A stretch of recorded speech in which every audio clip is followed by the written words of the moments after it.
पुरानी कथा। जब सती अनसुईया के तप से त्रिदेव बन गए शिशु। अत्रि ऋषि की पत्नी और सती अनसुईया की कथा से अधिकांश धर्मालु परिचित हैं। उनकी पति भक्ति की लोक प्रचलित और पुरानी कथा है, जिसमें त्रिदेव ने उनकी परीक्षा लेने की सोची और बन गए नन्हे शिशु। पढ़े विस्तार से। एक बार नारद जी विचरण कर रहे थे, तब तीनों देवियां माँ लक्ष्मी, माँ सरस्वती और माँ पार्वती को परस्पर विमर्श करते देखा। तीनों देवियों अपने से तित्व और पवित्रता की चर्चा कर रही थी। नारद जी उनके पास पहुंचे और उन्हें अत्रि महामुनि की पत्नी अनसुईया के असाधारण पतिव्रत के बारे में बताया।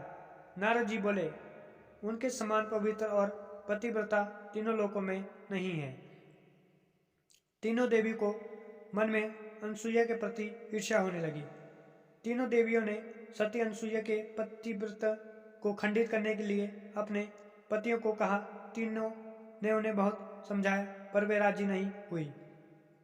इस विशेष आग्रह पर ब्रह्मा विष्णु महेश ने सती अनसुईया के सातित्व और ब्रह्मा शक्ति परखने की सोची। जब अत्रि ऋषि आश्रम से कहीं बाहर गए थे, तब ब्रह्मा विष्णु और महेश तीनों ने यतियों का वेश धारण किया और अत्रि ऋषि के आश्रम में पहुंचे तथा भिक्षा मांगने लगे। अति सत्कार की परंपरा के चलते सती अनसुईया ने त्रिमूर्तियों का उचित रूप से स्वागत कर उन्हें खाने के लिए निमंत्रण किया।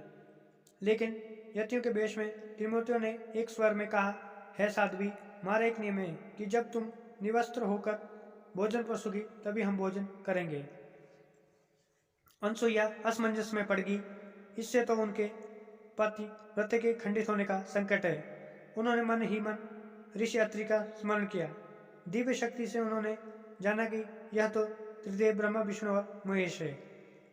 मुस्कुराते हुए माता अनसुईया बोली, जैसी आपकी इच्छा। तीनों यतियों पर जल छिड़कर उन्होंने तीन प्यारे शिशुओं के रूप में बदल दिया। सुंदर शिशु देख कर माता अनसुईया के हृदय में मातृत्व भाव उमड़ा। शिशुओं को स्तनपान कराया, दूध भात खिलाया और गोद में सुलाया। तीनों गहरी नींद में सो गए।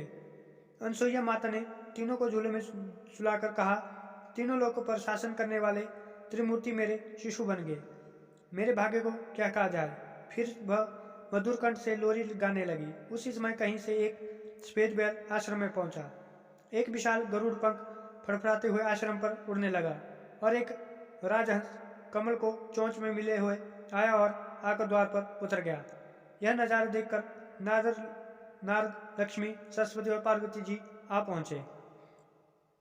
नारद ने विनयपूर्वक अनसुईया से कहा, माते, अपने पतियों से संबंधित प्राणियों को आपके द्वार पर देकर यह तीनों देवियां यहाँ पर आई है। यह अपने पतियों को ढूंढ रही थी। इनके पतियों को कृपया इन्हें सौंप दीजिए। अनसुईया ने तीनों देवियों को प्रणाम करके कहा, माताओं, झूले में सोने वाले शिशु अगर आपके पति हैं तो इन्हें आप ले जा सकती हैं। लेकिन जब तीनों देवियों ने तीनों शिशुओं को देखा तो एक समान लगने वाले तीनों शिशु गहरी निंद्रा में सो रहे थे। इस पर लक्ष्मी, सरस्वती और पार्वती भ्रमित होने लगी। नारद ने उनकी स्थिति जानकर उनसे पूछा, आप क्या अपने पति को पहचान नहीं सकती? जल्दी से अपने पति को गोद में उठा लीजिए। देवियों ने जल्दी में एक एक शिशु को उठा लिया। वे शिशु एक साथ त्रिमूर्ति के रूप में खड़े हो गए। तभी उन्हें मालूम हुआ कि सरस्वती ने शिव जी को, लक्ष्मी ने ब्रह्मा को और पार्वती ने विष्णु को उठा लिया। तीनों देवियां शर्मिंदा होकर दूर जा खड़ी हो गई। तीनों देवियों ने माता अनसुईया से क्षमा याचना की और यह सब बताया कि उन्होंने ही परीक्षा लेने के लिए अपने पतियों को बाध्य किया था। फिर प्रार्थना की कि उनके पति को पुनः अपने स्वरूप में ले आए। माता अनसुईया ने त्रिदेवों को उनका रूप प्रदान किया। तीनों देव सती अनसुईया से प्रसन्न हो बोले, देवी वरदान मांगो। त्रिदेव की बात सुन अनसुईया बोली, प्रभु, आप तीनों मेरी कोख से जन्म ले, वरदान चाहिए, अन्यथा नहीं।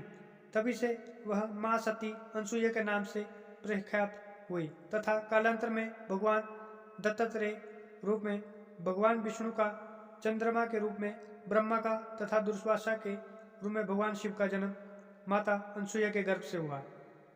मतांतर से ब्रह्मा के अंश से चंद्र, विष्णु के अंश से दत्त तथा शिव के अंश से दुर्वासा का जन्म हुआ। आपको हमारी कहानी कैसी लगी कमेंट में ज़रूर बताएं और लाइक और सब्सक्राइब करना न भूलें। धन्यवाद।